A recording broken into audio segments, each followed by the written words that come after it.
کہ آپ جیل میں رہے، آپ نے قید و بند کی صعوبتیں برداشت کیں، ظاہر ہے پریشرز بھی ہوں گے، دباؤ بھی ہوں گے، آپ کے اوپر بھی دباؤ آئے تھے، آپ نے کوئی پریس کانفرنس نہیں کی؟ جی بہت شکریہ. بسم اللہ الرحمن الرحیم. اللہم صلی وسلم مبارک علی سیدنا محمد وعلی آل محمد.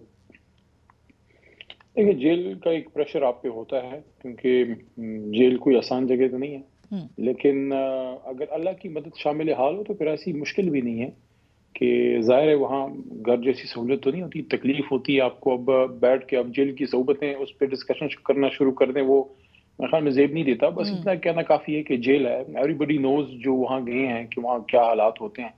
یہ میں البتہ ایڈمٹ کروں گا کہ اللہ کے کرم سے کوئی ایسا نہیں تھا کہ کوئی آپ کی فزیکل باؤنڈریز کراس ہوئی ہوں، کوئی ابیوز، کوئی ٹارچر نہیں، اس طرح نہیں تھا. لیکن ظاہر ہے مختلف جیلوں میں رہنا، پھر چکیوں میں رہنا، ایک جیل سے دوسری ضمانت، پھر پکڑنا، یہ سارا.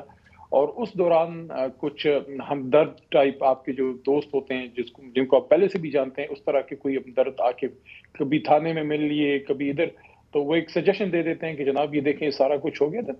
آپ اپنی بات کرتے ہیں کہ دیکھیں ہماری جماعت ہے، اگر کسی نے غلط کیا ہے they should face it. میں نے غلط نہیں کیا، میں کیوں اپنی جماعت چھوڑوں؟ جس نے غلط کیا ہے وہ فیس کرے. تو اللہ کے کرم سے اپنے چارجز فیس کیے ہیں. 9 مئی کا کیس ختم ہو گیا، ڈسچارج ہو گیا. خود اس میں آرگیومنٹس کیے، وکلاء نے بھی کیے. اس کے بعد پھر پکڑے گئے، دوبارہ کرپشن کے کچھ بودے قسم کے کیسز کے پی میں بنائے جو کہ مجھے توقع نہیں تھی اپنے صوبے میں اس طرح. لیکن بہرحال اللہ کا کرم ہوا اور 7 گرفتاریوں کے بعد نکل آئے.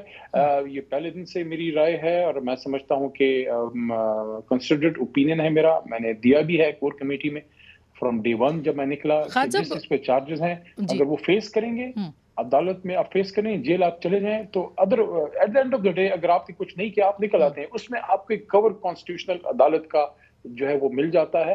اور میں سمجھتا ہوں اگر کسی نے کچھ غلط نہیں کیا